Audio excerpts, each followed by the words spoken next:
Assalamualaikum. Ya teman-teman, saya ingin ngobrol tentang bebas, bebas merdeka.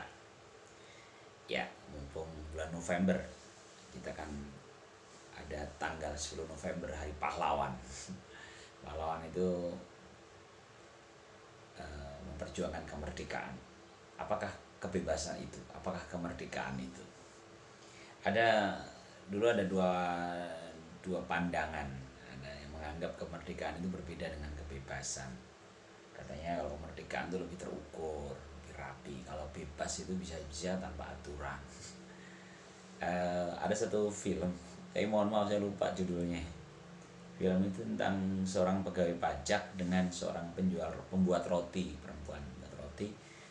Petugas pajak ini seorang yang sangat rapi gitu, rapi, tertib gitu. Yang menjual roti ini seorang yang bebas, merdeka gitu. Ya dia ketika ditanya kenapa kamu tidak mau bayar pajak, karena saya nggak mau katanya. Karena saya itu anarkis gitu. Terus ada satu kalimat yang lucu itu kayak, jadi kamu seorang anarkis, seorang anggota dari organisasi anarkis katanya. Apakah seorang yang anarkis itu memiliki organisasi? Bagaimana mungkin seorang yang tidak mau diatur itu memiliki aturan? Pokoknya begitulah percakapannya. Tapi saya tertarik, kayak ada dua logika yang dibenturkan gitu. Kadang-kadang kan gitu. Jadi sebenarnya bebas itu apa sih gitu? Kebebasan, misalnya ada partai kebebasan gitu. Kalau organisasi pembebasan misalnya gitu, organisasi itu kan sesuatu yang rapi. Apakah bebas itu lalu bisa diorganisasi gitu? Apakah setelah terorganisasi itu masih disebut kebebasan? Ya, dan segala ceritanya. Eh, saya saya sebelum berpendapat demikian. Kebebasan itu sebenarnya adalah ini versi saya ya, mohon kalau tidak terima ya nggak apa-apa. Boleh komen nanti. Kalau saya menganggap bahwa kebebasan itu sebenarnya yang disebut bebas itu adalah bebas melakukan kebaikan. Bebas melakukan kebaikan. Jadi ada hal yang tidak baik, ada yang baik. Nah, yang bebas itu adalah yang melakukan kebaikan. Loh, kenapa begitu gitu? Karena ternyata hal-hal tidak baik yang ada di masyarakat itu mengganggu kebaikan untuk berjalan. Bener nggak? Contoh, seorang kebaikan adalah mencari nafkah, ya, mencari bekerja, mencari nafkah, dapat uang, dibawa pulang, menghidupi keluarganya, membeli rumah untuk tempat berlindung gitu kan. Lalu ketidakbaikan adalah pencurian misalnya. Ketika ada pencuri, maka sebenarnya pencuri itu mengganggu kebaikan yang dibangun oleh seorang dalam membangun rumah tangganya, karena dia mengumpulkan uangnya, membangun rumah, ya kan, untuk masa depan anak-anaknya. Tiba-tiba ada seseorang yang lompat masuk mengambil barang hartanya. Nah, si pencuri ini mengganggu kebebasan seorang untuk menikmati jerih payahnya gitu, untuk menikmati kebaikannya. Iya gak sih? Ya, zina misalnya, zina itu sesuatu yang tidak baik gitu, ya kan. Mengapa zina menjadi tidak baik? Karena ada kebaikan dalam pernikahan gitu. Pernikahan itu satu hal yang baik. Ketika ada perzinahan, maka dia akan mengganggu institusi pernikahan. Betul nggak? Sama dengan seorang pelajar itu bebas untuk mendapatkan nilai yang baik jika dia belajar dengan sungguh-sungguh, ya kan. Lalu dia bebas untuk mendapatkan ranking 1 jika dia memang memiliki prestasi gitu. Maka seorang yang mencontek dan berbuat curang dalam ujiannya adalah seorang yang mengganggu kebebasan murid lain yang belajar dengan baik gitu. Benar nggak? Jadi sebenarnya itu semua bebas. Bebas itu adalah bebas untuk kebaikan. Bebas untuk kebaikan. Nanti kalau teman-teman mau nyoba nyomot masing-masing contoh gitu, nanti ketemu semakin banyak semakin bagus kalau mau dikumpulin ya. Oh, benar juga ya, kita memang harusnya setiap ada kebaikan itu ada lawannya, dan lawannya itu selalu sesuatu yang mengganggu.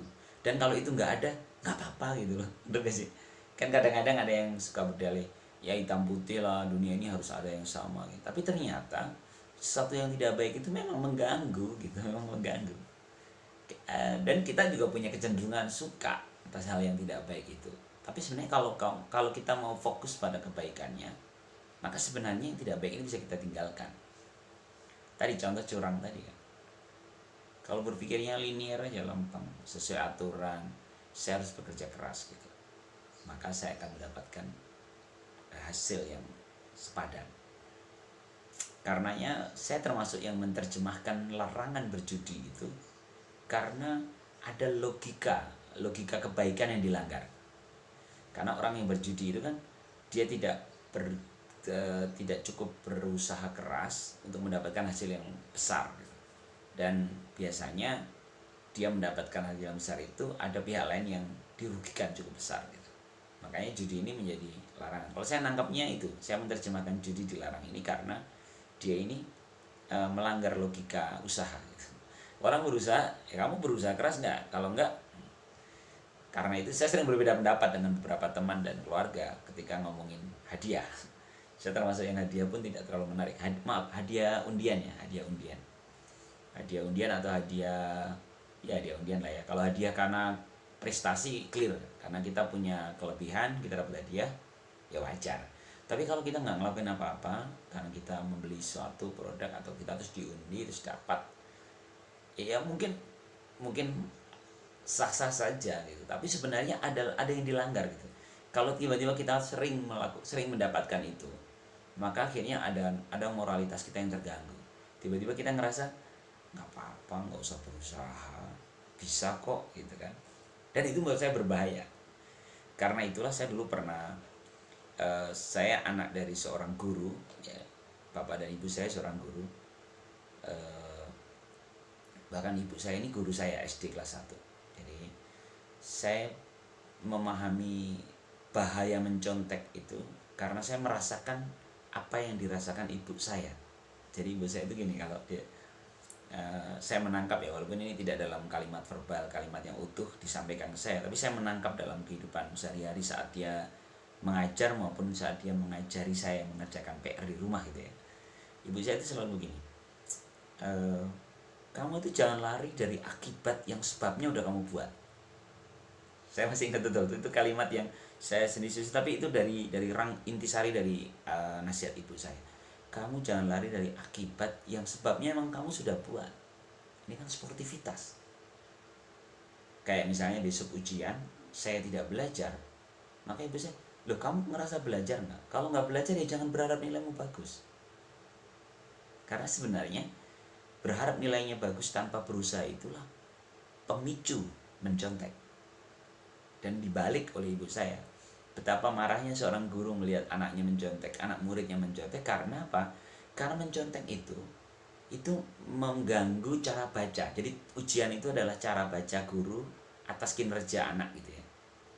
Terus ketika anak mencontek kan jadi nggak terbaca ya. Sebenarnya anak ini sudah bisa atau nggak kebaca kan. Dan itu yang diresahkan oleh para guru. Karena itu saya rasanya sih saya tidak mencontek ya dari sejak sekolah ya. Ya memang ada pernah kasus, itu memang maha adilnya Allah ya. Saya seorang yang tidak suka mencontek. Saya kuliah itu pernah dicoret jawaban saya oleh dosen karena saya membagi jawaban saya ke teman. Sebenarnya kalau alhamdulillah saya langsung menerima gitu. Oke, ini keadilan Allah karena saya memang seorang yang tidak suka mencontek. Maka ketika saya melakukan itu, padahal itu bukan mengambil jawaban orang ya, tapi membagi jawaban, ternyata saya ditegur Allah dengan dosen lihat dan saya dicoret. Nilai saya hancur gara-gara saya membagi. Hanya membagi ya, tapi kenapa? Itu maha adilnya Allah. Mungkin karena Allah ingin melindungi saya dari, maksudnya ingin melindungi dengan tidak berubahnya cara berpikir saya tentang mencontek. Sehingga bagi saya mencontek itu pelanggaran serius karena dia mengganggu cara baca guru gitu. Satu itu. Yang kedua, kita kan sebenarnya proses belajar itu adalah, ujian itu adalah proses belajar. Jadi ini yang kayaknya logika yang sering terbalik. Sekarang ini anak-anak sering berpikir pada belajar itu untuk ujian. Padahal ujian itu sebenarnya proses belajar gitu. Jadi kalau kita sudah belajar selama setahun, maka kita ujian akhir tahun. Kan sebenarnya kita pengen tahu seberapa yang kita pelajari di tahun itu. Kalau misalnya memang nggak memadai, nggak lulus, ya nggak apa-apa gitu. Berarti kan kita tinggal belajar lagi gitu. Nah ini yang saya saya seringkali nggak paham gitu dengan beberapa orang tua yang sampai memindahkan anaknya pindah sekolah hanya untuk agar dia bisa naik kelas gitu. Kan sering kejadian ini, mungkin ada teman gitu. Jadi ketika dia di satu sekolahan dia nggak naik kelas, terus dipindahkan ke sekolah lain agar dia tetap naik kelas gitu. Kan sebenarnya itu kasihan anaknya, anak tidak mengerti arti ujian itu adalah ukuran untuk mengukur.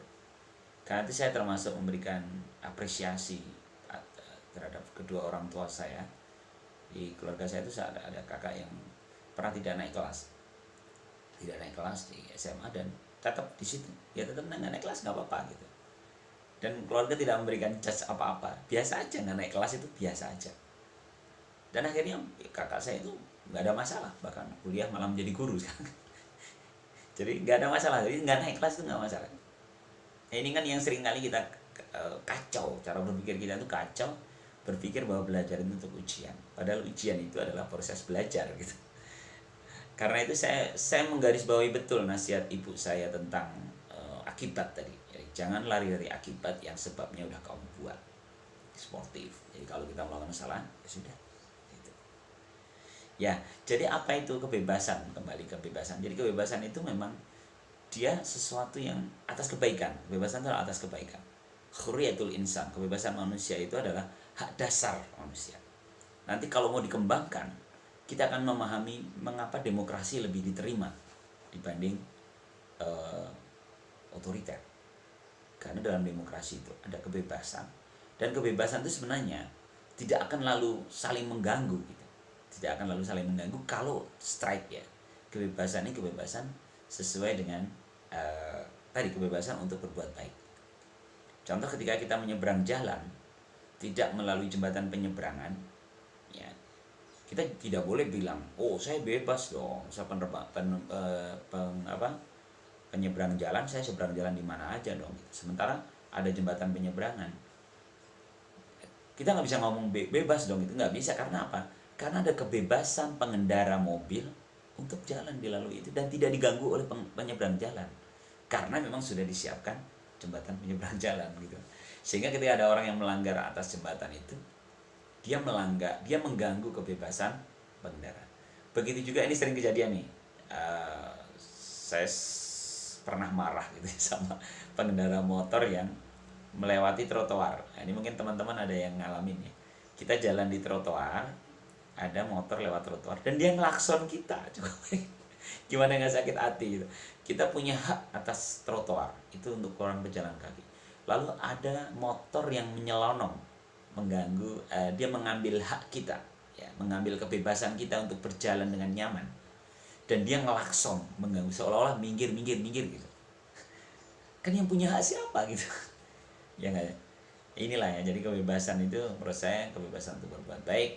Seorang yang tidak melakukan tindakan yang tidak baik, sebenarnya dia sedang melanggar kebebasan orang-orang yang berbuat baik.